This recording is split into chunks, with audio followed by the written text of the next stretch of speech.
I guess what I'm talking about today is I'm sitting here in this 4:3 aspect ratio.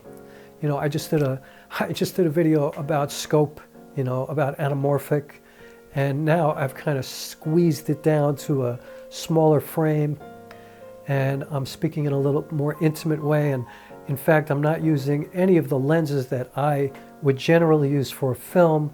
I'm not using an anamorphic lens. I'm not using one of my vintage lenses. I'm using the Panasonic 20-60 kit lens, because that's what I felt like I wanted to do for this conversation that I'm having with you, which is just really an intimate conversation. You know, what inspired me to make this video tonight was that I was just kind of looking through YouTube this morning when I was doing my workout. You know, I was taking a break in between stuff, and I was kind of scrolling through YouTube, and I found a woman who I guess had just recently come to YouTube, and she did a couple of videos where she was just like telling people about her life. And my initial reaction was like, what a stupid thing to do. Like, who cares, you know? And what makes you think anybody, like, what makes you feel so self-important that you think anybody's going to really care about you? But yet I stayed there and I watched. And the more I listened to her journey and the things that she had been through, and she came from a small town, you know, and she had a great job, and she got laid off, and she married her high school sweetheart, but then they wound up breaking up, and it became a toxic relationship. But then she, you know, found her way to photography, and her best friend brought her there, and, you know, she grew up really poor, but then she now is making a lot of money doing something that she loves, and she met somebody who she loves, and she started her whole life over. And I'm like, oh my God, I'm still sitting here 20 minutes later listening to this woman talk about something that initially I thought, who cares? But people do care. You know, sometimes it's okay to get off the gear. Sometimes it's okay to get off your financial advice. Sometimes it's okay to stop talking about DoorDash or whatever your YouTube thing is, you know, filmmaking, photography, musical equipment, you know, whatever it is that you do, politics. Sometimes it's okay to step away, because I think people want to know who you are and what you're like, you know. I think in my case, I don't script things.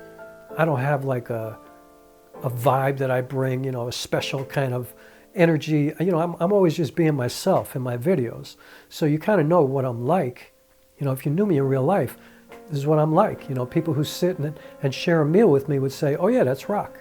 That's what he's like, you know.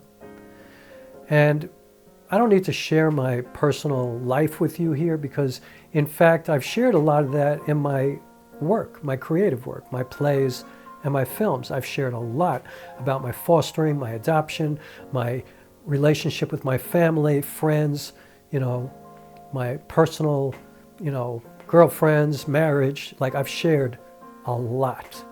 I've shared more than a lot of people do, you know. But I think that's really important, and I think, in a way, I think that's what people are drawn to me because of, you know. Like, I think because I'm so transparent, so open, broke wide open, which is the name of one of my plays, like, because I'm that way, and because I even feel that way here at YouTube, I think people like that, you know. Some people might hate it, you know, but if they hate it, it's going to be because there's something about me that they hate, that they don't like, you know. And who knows what that reason is going to be. And that's very interesting too, but that's life. Some people we like, some people we don't like, and sometimes you can't really explain why. Sometimes it's just intangible, you know, you have no idea. It's hard to be specific, you know, to have a real, actual reason as to why that person just doesn't vibe with you. You know, sometimes we just follow our instincts, and it's hard to say why. The minute you meet somebody, you feel like you've known this person for your whole life, and they just feel like family, you know what I mean? And for me, family's a funny thing, because I got no blood, you know what I mean? Like, I am blood related to nobody, you know? After searching for my biological mother for many years, I finally connected with her family, but she had died just a few years before I connected with them. And what's funny is I always thought, like, if I meet these people, I'm going to be connected to them. But nope, I felt nothing to anybody. But I feel like if I got to meet the person who birthed me, and when I heard all the stories about her and how she was pushed out of her family pretty much, how she was so badly mistreated or deeply mistreated by her family, I think she's somebody that I wish I could have known. I wish I could have met her. I wish I could have heard the stories from her, so then I would believe what I would think would be the truth. You know, like I've heard lots of different stories about her from people who knew her at different times of her life, and I don't know which to think is true or not true. I'm not sure. I wish I could have met her. And so, yeah, you know, I was inspired by watching a video this morning that I didn't think I would like, and then I wound up liking it. And you know what? She was new to YouTube, and I subscribed to her channel because I kind of want to know what happens. It's like a reality show or something, or it's like watching a great series or a great film. Like I want to see what happens at the end, except that this is a YouTube channel, and she's going to be talking about stuff that I have no interest in. You know, she's like an editorial photographer. I'm not really interested in that, you know? So I'm sure I'm not going to watch all of her videos, but I'll watch every once in a while just to kind of check in, say, yo, you all right? How's everything going? You know, without saying those words, but I'll just kind of check in, you know? I feel the same way about Volandis. I don't know if, you know, like I think a lot of filmmakers watching this know who he is, but he is a filmmaker and a photographer, a black man from the city of Detroit, who announced to everybody on his channel, which is a huge YouTube channel, that he got cancer. And he put out a couple of videos after that, during his treatment, and now we haven't heard from him for a long time. And I find myself thinking about him quite a bit. I don't know him. I never had a conversation with him.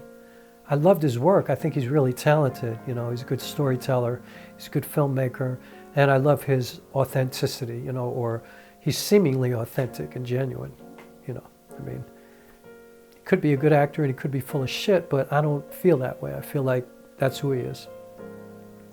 And I believe that he has cancer, and I worry about him, even though I don't know him, but I kind of got to know him.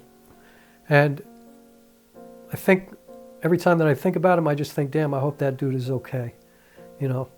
I hope that he gets to continue to make art, that he continues to grow, that he takes this as an experience and uses it to be even greater than he already was, because now he's better.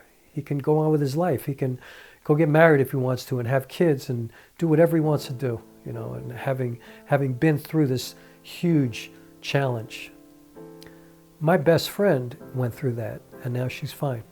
And she's out there performing again and doing her thing, you know, and strongest person I know in the world, probably. You know, somebody who went through like some unspeakable shit, some medical procedures that are like crazy, and within months she was on stages performing for thousands of people, singing in a way that takes a lot of your physical body, not just your spirit, not just your soul, but your body too. It takes a lot to sing the way she sings. And I don't know, I digress, I guess. I don't know how I got to that. But anyway, that's, you know, I just felt like putting up the camera and talking into it like this tonight.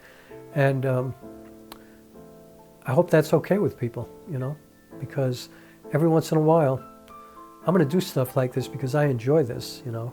And also, believe it or not, you know, this helps me because I'm an actor, you know, I'm a performing artist. And so, you know, every chance I get to speak, like when I talk, I don't look at the camera. I actually see people's faces in my mind's eye, you know. Like I see people and how they respond to me, and I see their eyes and their facial expressions and how they might be moving in an audience, or if they're sitting across from me at a table, or like I just, you know, in this case, I'm picturing myself talking to like 7 people sitting in a theater, and I'm just doing a Q&A or something like that. Like that's how I'm picturing it at the Medicine Show Theater on 52nd Street and 11th Avenue, Manhattan, where I had a residency for a long time, and Barbara Vann was like my theater mother, and that's what I see. You know, I don't see the camera. Like now I see the camera, and it kind of takes me out a little bit, because before I saw people, and I see specific people that I know, you know, and I'm not going to say their names because you don't know who they are, but I see 7 friends of mine that I know, that this conversation would be meaningful to them, and it would be engaging, and we would have a beautiful exchange. That's how I do this, so this is really valuable for me. And yeah, please subscribe. Please hit the like button, and please consider joining my Patreon. And to be continued.